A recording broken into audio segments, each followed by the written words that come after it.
Companion characters are some of the most powerful storytelling tools that a storyteller at BioWare can use, and that's mainly because they can evoke emotion in a player like no other character in the game.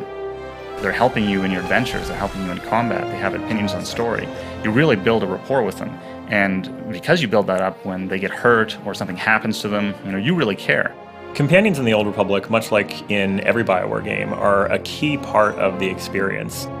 When we first started figuring out the companions for the different classes, step one was the basics. Things we knew we needed to have in there somewhere, things that were going to touch on sort of the cornerstones of Star Wars. So we knew we wanted some droids, you wanted some big aliens, you wanted sort of the lovable people, you wanted the romantic groups. We've crafted this game around the idea of you and your sidekick, just like Han Solo has Chewie, Luke has R2. Companions aren't just pets, so to speak. They're much, much more. They're more powerful for once. They level up alongside you. They have their own skills, abilities that they unlock over time. They use them rather intelligently. We spent a lot of time on the characters working with the writers, especially on the ones that were the love interests. Was always the thing, is we come up with a character and we'd want to give that face a certain character, right? So you give them kind of a bent nose or a big scar across their face, and the writers are like, yeah, I'm supposed to be romancing this guy, and you just disfigured him. So we'd have to go back to the drawing board. Fantastic. Glad you could open up. With over 40 companion characters in the game, one of the things it allowed us to do was have a huge variety in the experience, not just within one class, but class to class. They're wildly different experiences. We have the most evil, the most good, and a lot of very nuanced characters. People are not just tied to light side, dark side, and it takes a little bit for characters and when players are playing, for them to sort of get used to it.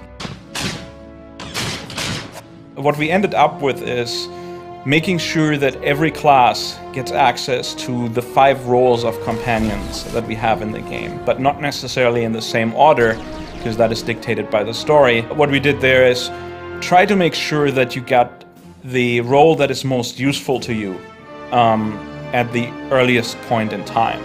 For example, if you're playing a Inquisitor, we give you a companion that is a damage taker. He will take damage, he will hold the enemy, taunt them, and make sure that they're attacking him, allowing the Inquisitor to stand back and use his abilities.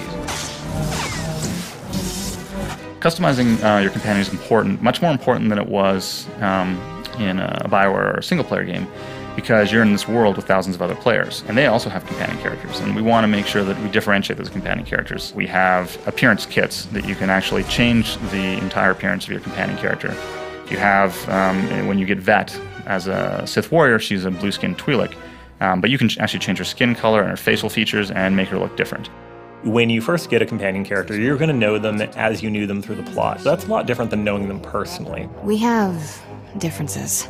The way that comes out in our game is through the affection system. So both by buying gifts or by saying things that they like in conversation, you gain affection points with them. This opens up new conversations, new quests, and sometimes some pretty radical departures from what you might expect. There are characters with dark secrets, there are giant, convoluted, interesting plots, and some people who are completely not what they appear to be that you would never ever know if you just left them on your ship and didn't talk to them. Watch your back, Khalil. I'll watch yours. You can watch mine. One feature that we have that I haven't seen in any other MMO is the ability to actually customize the behavior of your companion. In our game, you can actually go in and you can tell the companion which abilities you want them to use and which ones you don't. They're a real member of your party, and they have a full selection of abilities. And in addition to that, they're actually able to do things such as do your crafting. We have crew skills, which allows a companion character to actually craft for you. They'll build with crafting materials the crafted items you want them to build. It's like you're the taskmaster, well, especially if you're a Sith, and you're getting them to to make the stuff you want them to make.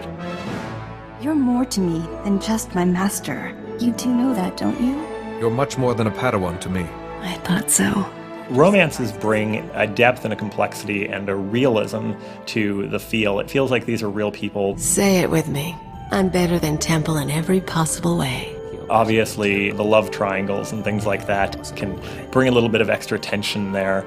They're not things that you have to get involved with if people are not into the romance aspect.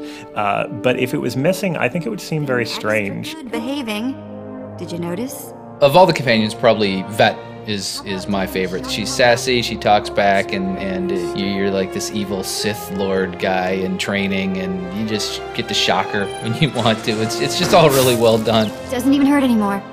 For pure, just squeal excitement, I love Blizz. The first time I saw Blizz, I was incredibly excited. The first time I saw Randy Beagle's writing of him, Blizz is so charming. I want a plush toy of Blizz more than anything else in our game.